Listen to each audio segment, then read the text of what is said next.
to the responsibility to protect. On atrocity prevention. Words kill. All societies are potentially vulnerable. Atrocity crimes. Timely and appropriate action. Welcome to Expert Voices on Atrocity Prevention by the Global Center for the Responsibility to Protect. I'm Jacqueline Streitfeld Hall, Research Director at the Global Center. This podcast features one-on-one conversations with practitioners from the fields of human rights, conflict prevention, and atrocity prevention. These conversations will give us a glimpse of the personal and professional side of how practitioners approach human rights protection and atrocity prevention, allowing us to explore challenges, identify best practices, and share lessons learned on how we can protect populations more effectively. Today I'm joined by Muzna Alhaj, a Sudanese activist and a member of Khartoum resistance committees. Thank you for joining us today, Muzna. Thank you for having me. Muzna, you're a formidable Sudanese activist advocating for the inclusion of the voices of women and youth in Sudan. I'm just wondering, how did you first become involved in political activism? I come from a political family. My father and both grandparents were parliamentarian. So I started off very early with all the readings and knowledge of Sudan history and current political issues. But it really started when my family moved back to Sudan because I wasn't initially born there. And then I would say since 2004, we moved back, and this was coinciding with the CPA. And then which is the comprehensive peace agreement between South Sudan and the Sudanese government. And then, of course, beginning from 2011, 2012, 2013, and until arriving at 2018, when the December Revolution happened, I was engaged in different political activism activities, including, of course, protests and other type of activities. Basically, I would say that the secession or independence of South Sudan was a historical moment for the Sudanese politics because Sudan basically lost a big part of its people and its land, and this actually immediately influenced the economic situation in Sudan. Basically, it led to decisions like lifting the subsidies on very important commodities like fuel and bread.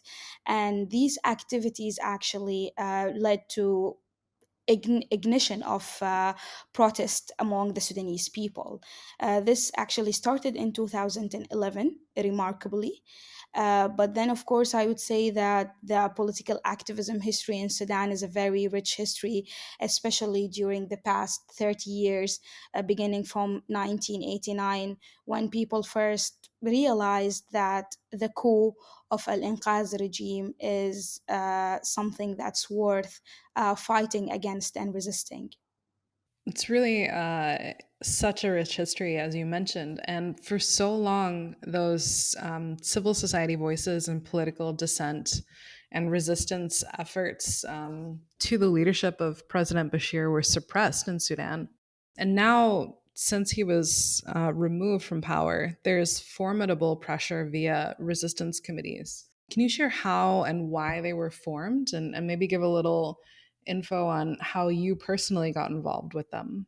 Resistance committees definitely dates back to earlier than late 2018 and 2019. Some historians actually talk about the fact that resistance committees were formed as early as 2013 because 2013 was such a remarkable year in the history of Sudanese resistance because yet again Bashir government decided to lift subsidies on bread and fuel, and it was met with great resistance, but unfortunately it was also repressed so fiercely and violently, leading to the killing of almost 300 people in the course of 4 to 5 days. So back then the resistance committees were formed, but at that moment there were more of bodies that are related to political entities, specifically political parties.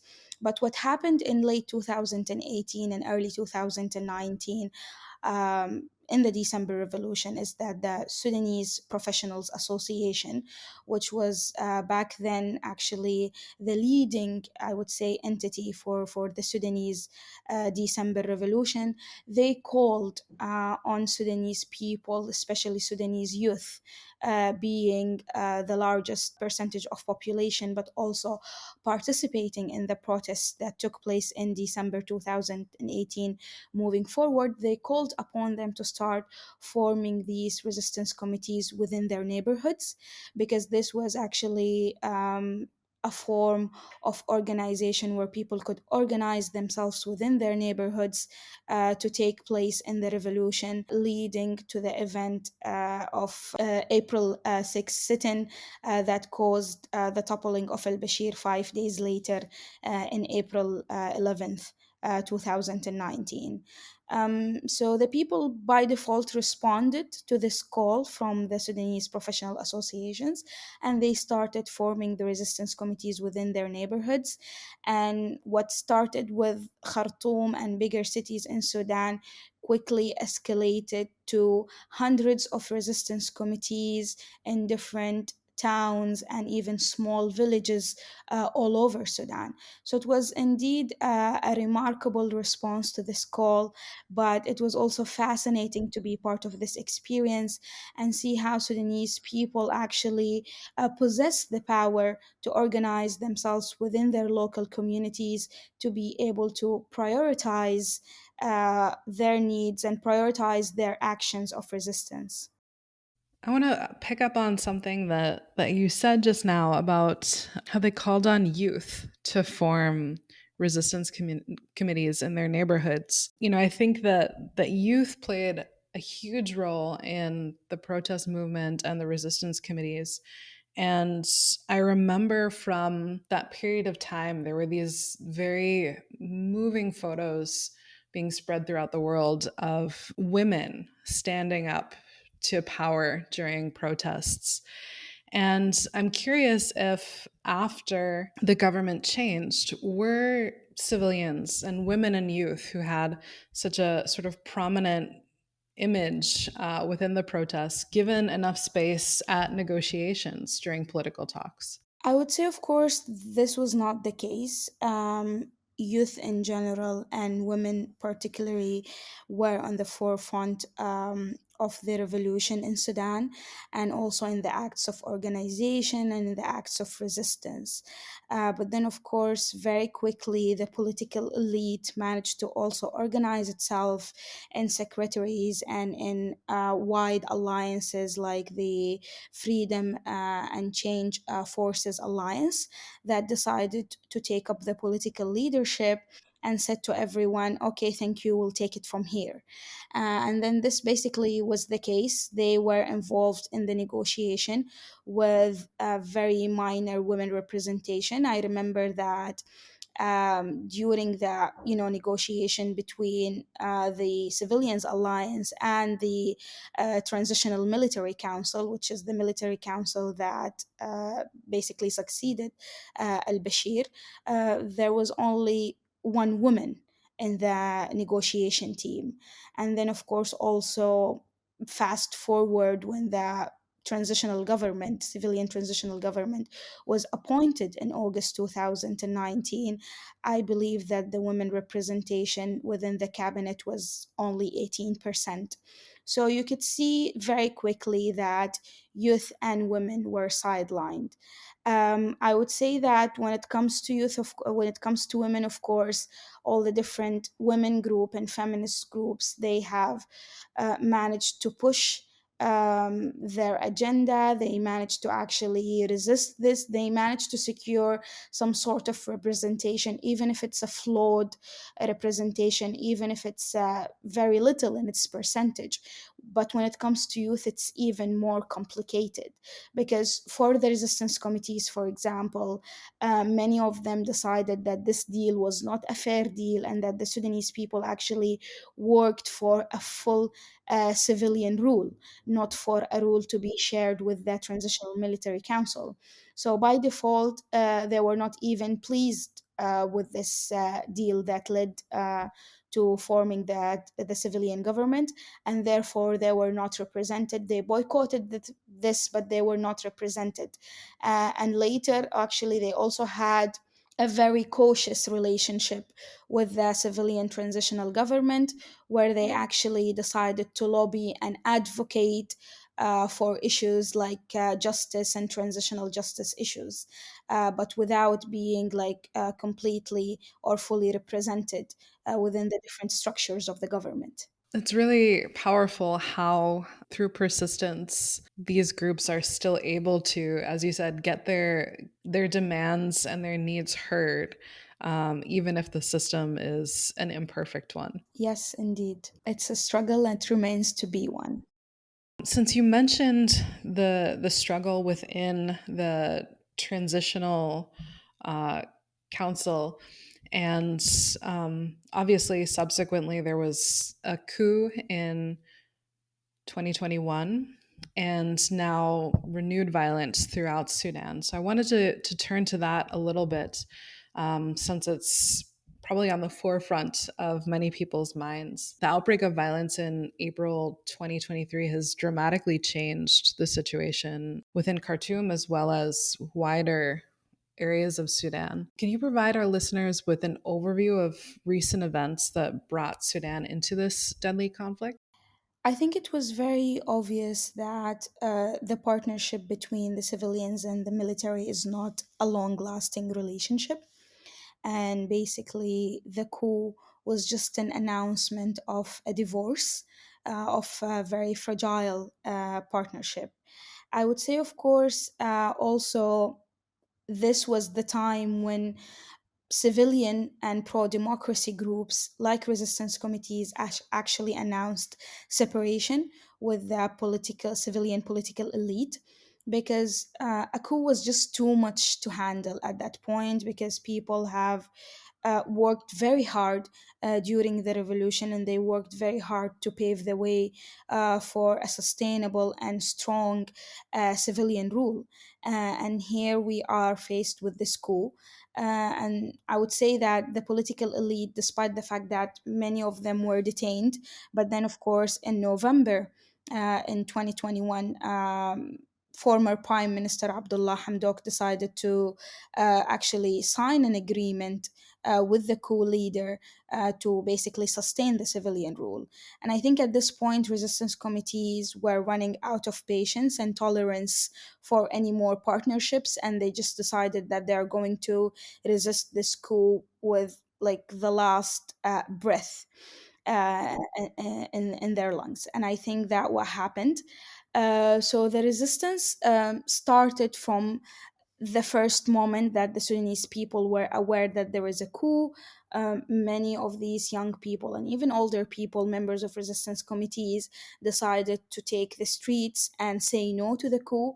This actually has resulted in the resistance of the coup resulted in the killing of, I would say, hundreds of members of resistance committees, but also Sudanese citizens who are just resisting this coup. And of course, we were resisting the coup until April 2023. I think this war just basically was just the cherry on top for everything that happened since 2021 until now, arriving to a war. And I think actually for us, it's just a natural, I would say, event to take place after this coup, because this war also, as much as it appears as a power struggle between the two generals, I think it's also a very timely opportunity for both warring parties to get rid of actually any hope of having a civilian rule imposed on them, because let's be honest, both warring parties want the power for themselves, but they are also were running tired of the continued resistance of the Sudanese people. And what a better opportunity to chase away democracy and civilian rule by saying that the country is in secure situation and that the military needs to take over. And I think this is exactly what's happening now, because despite the fact that there is a war, a serious one, both parties still find the time to detain and to kidnap and to torture members of the resistance committees and other Sudanese activists. So this speaks volume to their real intentions towards the Sudanese revolution and to the resistance of Sudan, and how they are just very immune to any democratic change taking place in Sudan. It's really fascinating that you're saying that to you from the inside, it felt like this was sort of an inevitable conclusion that this conflict would happen. And yet, from the outside, I feel like many observers, many people within the international community who were facilitating negotiations between the warring parties, even, did not anticipate this. What do you think they were missing? Um, I would simply say it's just maybe the audacity, how the international community members in Sudan think that they have this power vested in them to change the course of events, even the events that could be seen very wide and clear. I think after signing the so called framework agreement in December, and then all the events leading to the war in April, the international community actors really thought that they could persuade the parties into signing this political agreement and restoring the so-called transition to democracy in Sudan. But they could see clearly that at least one of the warring parties, which I would say here, General Abdel Fattah al-Burhan, was very resistant to any type of agreement. And even this agreement, the framework agreement, is not the type of agreement that would have been a successful agreement or satisfactory to the demands of the Sudanese people and to the demands of the resistance generally. And to the pro democracy groups, because it was basically just a notion of reinstating the partnership, the failed partnership between the civilian elite and the military elite. And when one of the parties were clearly didn't actually wanted to go through with the framework agreement due to pressure, because Abdel Fattah al-Burhan is just very associated with the National Congress Party and the Islamists, which is al-Bashir party. So he was under pressure to not sign this framework agreement. On the other side, of course, there was the political elite and the leader of the Rapid Support Forces, who claimed that he was backing this framework agreement and fully behind it. And now in this actually using this very same claim, he got into war against the Sudanese armed forces, claiming that he is bringing democracy to Sudanese people, while his military, or while his militia, is causing all these atrocities, killing the Sudanese people, detaining them, torturing them, looting their houses, and raping Sudanese women and girls. So I would say that the nature of alliances between the Sudanese political elite and these military generals was never a model that anyone else would settle for, especially the resistance, because we could see clearly from the beginning that our welfare and our demand as a movement of resistance does not align with the demands and does not align with the priorities of the Sudanese political elite, and therefore does not align with what the international community sees and wants for Sudan.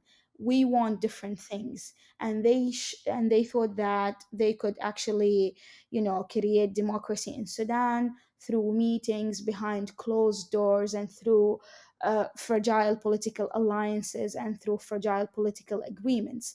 But we saw clearly that unless we get rid of military rule in Sudan through resistance, that things will not work out. I hate to say that eventually it turned out that at least our vision was, more right and correct in what it have saw, because eventually everyone anticipated that this war will happen, because these generals were actually running out of flexibility and running out of giving, promises to the international community that they will sort things out.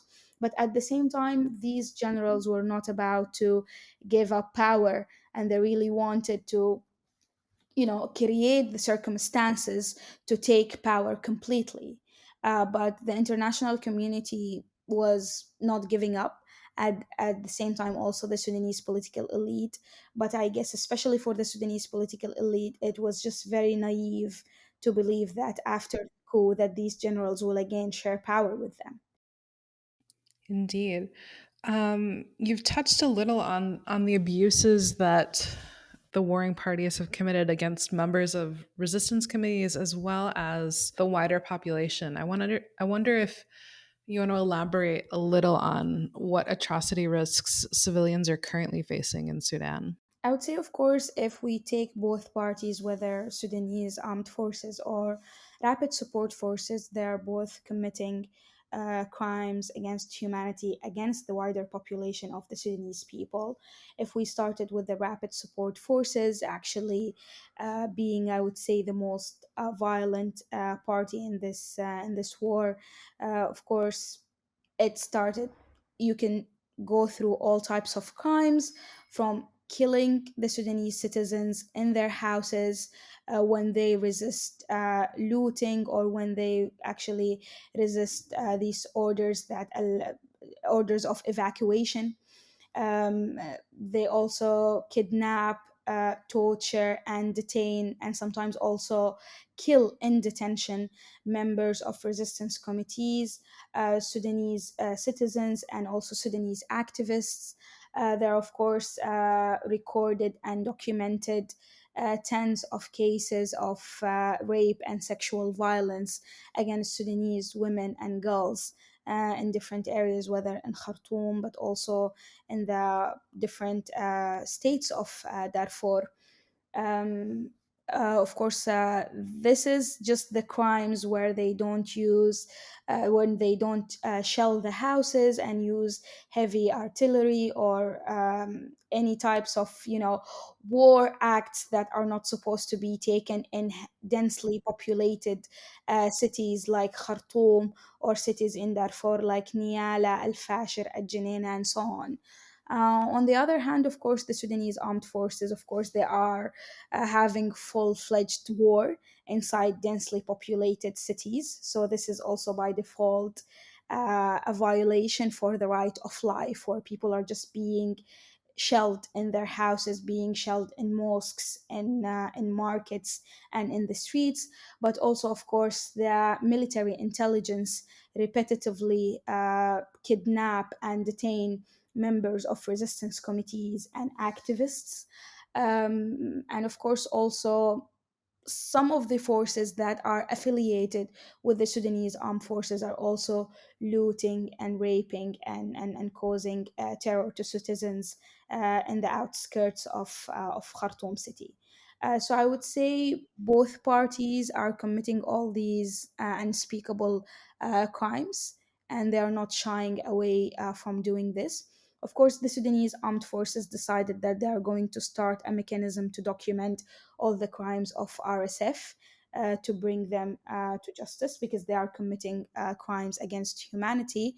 I wouldn't say that both parties are equal. Of course, I would say RSF is definitely doing worse crimes than the Sudanese armed forces, but yet again, they are both killing Sudanese people and terrorizing them, and actually find the time to crack down on resistance committees member and activists while fighting a war, which again brings us back to the point that I mentioned, that they are also, beside the war, they have a bigger goal, which is basically just, ending the resistance. The resistance committees are, a really inspiring example of civilian mobilization. Just in general, your ability to organize themselves to offer an alternative for a government that has continued to fail them, both in terms of the current abuses as well as the sort of logistical gaps left by the sort of lack of good governance under the military regime. So, from providing alternative political and democratic future, providing humanitarian assistance and basic services over the past few years. And now, in the current context, you're clearly under physical threat constantly, and yet they continue to try and operate and try and provide assistance and hope of some sort to the people of Sudan. So I'm wondering if you can tell a little more about the role of resistance committees in the current situation as the conflict progresses. I think the impressive aspect to resistance committees, being a member, but also sometimes just taking the time to contemplate away and try to look at this model very closely, is that they always manage to recover faster than the situation allows them to, and they always take the initiative, even if it's their life on risk. So I think the crackdown, the killing, the detention, the torturing is nothing is not new to the resistance committees. These are always the, I would say, the circumstances in which the resistance committees manage to grow and develop and flourish and also continue to act.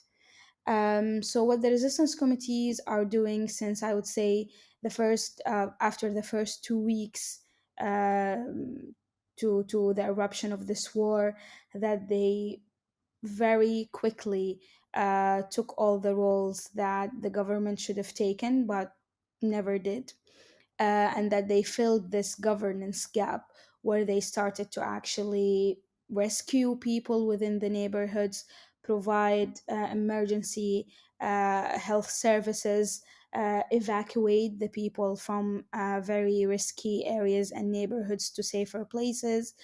Sometimes they even confiscated passports and important papers to the citizens so they can facilitate their departure from one area to another or departure outside the country. They have provided and run shelters to the internally displaced people. They have opened public kitchens where they provided free meals for those who cannot, provide for themselves, because this is also a large segment of the population are dying or at the risk of dying of hunger. And they also provided medications and created these very sophisticated channels of communication and coordination between health service providers, donors, and also, I would say, the citizens or the people who actually needed these services the most. It's just I would say an enormous effort and countless amount of services that the resistance committees managed to provide to their local communities during these dire circumstances and being under continuous threat. And I think that this is very important for resistance committees to take this role at this time, not only because this role is expected from them, because since 2019, resistance committees have always successfully managed to serve their communities by providing, important commodities that were running short, and by actually regulating, um, you know, the use of commodities like fuel during shortages of fuel and so on. But I think it's important for them to actually practice what they have preached, because the resistance committees for the past year, they have been drafting their political vision in a shape of political charters that in detail spoke about local governance and federal governments, and how that local communities should be in charge of themselves and in charge of their actually natural resources. And because they know exactly their needs, their development needs, and their governance needs. So now resistance committees were actually able under these circumstances to practice this to basically govern their communities, provide services to their people, and actually show those who were doubtful that local governance models can actually succeed and flourish in the worst of situations. And I think this actually also sends a very strong message to all the actors in the international community and all the local actors who were always skeptical not only of the abilities of the resistance committees, but were always skeptical of grassroots governance and models of communities self-empowering themselves. Because let's face it, this model of governance was always, criticized or questioned by the political elite, who thought that everything it's always an up bottom approach. It's always a central government telling everyone on the peripheries what to do, and so on. So now this is this the acts of and efforts of resistance committees sends a very strong message to everyone who was skeptical of this. In that context, do you think that resistance committees can play a role in forging a democratic future for the country, which is currently controlled by the military? I would say absolutely. Resistance committees, through their effort, could be a cornerstone actually in emphasizing this model of local governance. I would say that they have already laid out the theoretical part and started practicing a bigger part of the practical part. But I would say in better situations, in more peaceful situations, resistance committees could definitely be part of genuine peace agreements and peace processes where stakeholders are the local communities that were impacted by war and conflict.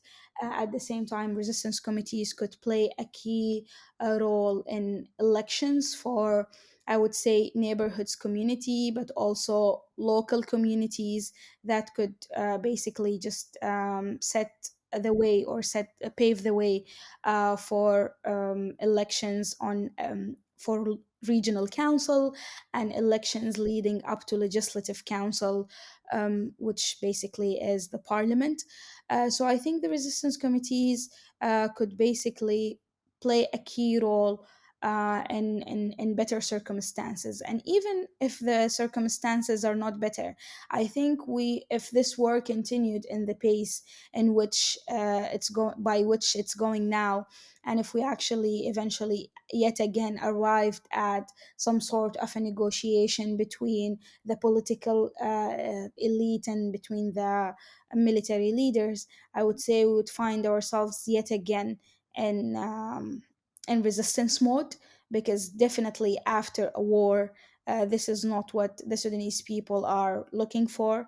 And I think the resistance committees will always, if they are there, will always be able to pick up the pieces and continue to resist these models, but also provide a good alternative of empowering local communities and enabling them to perform these important governance roles that they were long deprived from in a country like Sudan. And it only makes sense actually for local communities to govern themselves in Sudan, because the rural areas in Sudan were always the main provider of wealth to the central government of Sudan, because they are the producers, they are the farmers, they are the herders, and actually most of the fortune, or as I said, the wealth of Sudan is provided by the privies. So why not as well rule themselves actually and manage to better distribute their wealth to benefit their development schemes. Absolutely. And since you mentioned, how the actions of resistance committees in local communities can be a signal to the military as well as to the international community, is there anything that you feel the international community could be doing better right now to support resistance committees, grassroots, community based organizations, and civilians in pursuing these goals? I think in the political aspect, the international community knows what they are supposed to do, but they are still somehow failing the Sudanese people by trying to, continue in this model of behind closed door negotiations that are very exclusive and non-inclusive or of the important stakeholders. So they might as well start to listen to the hundreds of advices that they were giving of convening more inclusive peace negotiations and political processes, instead of just having the usual suspects, which is the military and the political elite. Because I think everyone now tried partnerships between the military and political elite twice or three times and haven't been very successful, and it led the country to war. So I think it's about time to change this model. But what the international community could really do to the Sudanese population and the Sudanese people nowadays is just try to further enable the resistance committees and Sudanese civil society to actually be able to engage in a better way in the humanitarian aid work. The Sudanese activists and the resistance committees and the entire civil society are already doing what they can with the very limited resources available to them. But then when the bigger like donors, whether countries or international organizations or UN agencies, yet hand the different resources and donations to the de facto authority, and then expect them actually to do all the work.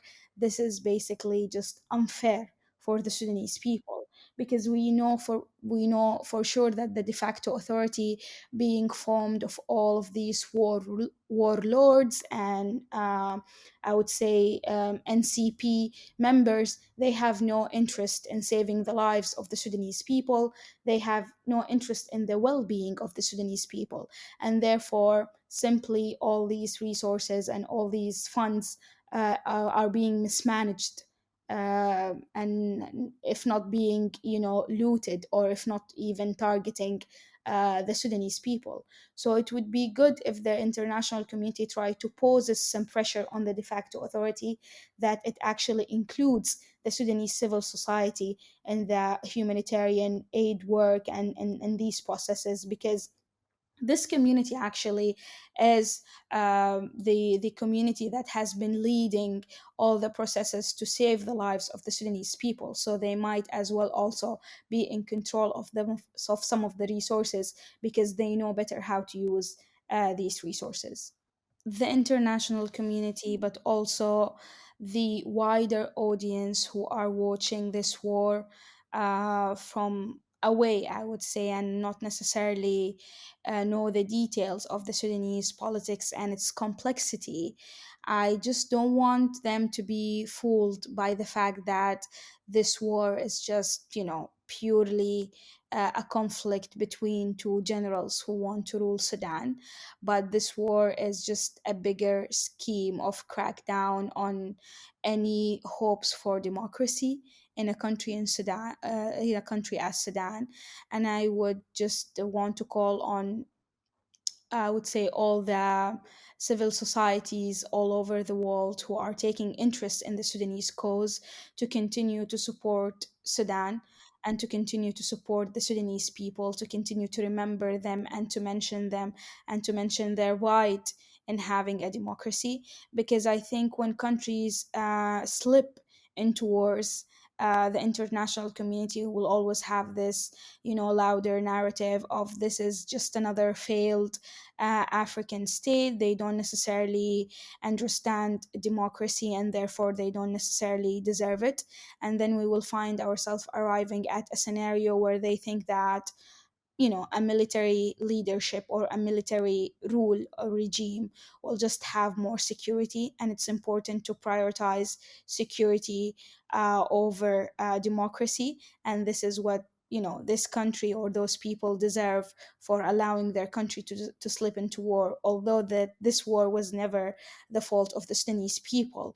Also, I think, under, I would say, in the light of all the very intense geopolitical, I would say, interventions in countries like Sudan, but in the region of the Horn of Africa and in Africa in general, it's very easy for this to become a proxy war where the international community actors like the US or the EU would just want to minimize, for example, Russia's power in Sudan, and actually forgetting what the Sudanese people want and need in the narrative. So actually, the last thing that we want to see is that eventually this becomes a full-fledged proxy war for different geopolitical powers, where they're just don't care about the Sudanese people and don't care about the Sudanese land, and just decide to use this as a battlefield. Thank you for joining us for this episode of Expert Voices on Atrocity Prevention. If you enjoyed this episode, we encourage you to subscribe to the podcast on Apple Podcasts, SoundCloud, or Spotify, and would be grateful if you left us a review. For more information on the Global Center's work on R2P, mass atrocity prevention, and populations at risk of mass atrocities, visit our website at www.globalr2p.org and connect with us on Twitter and Facebook at GCR2P.